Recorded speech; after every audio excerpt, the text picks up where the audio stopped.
على أيدي من؟ على أيدي الإخوان المسلمين القطبيين. وربما أن يحكم بلدا آخر فيأتيه الدمار والهلاك. أفغانستان شوفوا ماذا فيها، هذا المنهج تمزق بمنهج سيد قطب الإخوان المسلمين، ونزل به من الدمار ما لا يعلمه إلا الله عز وجل.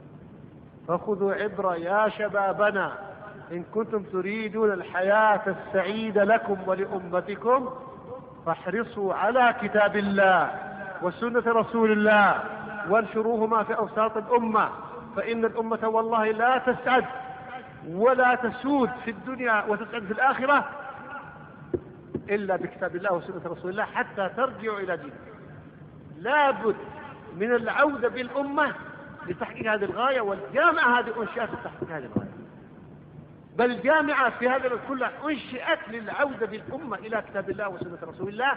ومن هنا يحاربها الإخوان المسلمون الخليط المزيج العفن من الروافض والخوارج والصوفية الغلاة ومن كل الأدناس والأرجاس، يريدون أن يطهروا بلاد التوحيد من التوحيد ويأتون بخرافاتهم وبدعهم. فماذا تريدون؟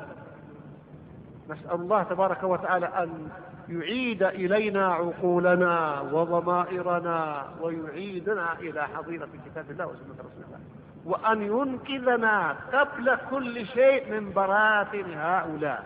أنا والله أقول بكل اعتزاز أن الإخوان المسلمين أخطر على الإسلام والمسلمين من كل أعداء الإسلام، وهذه آثاره واضحة.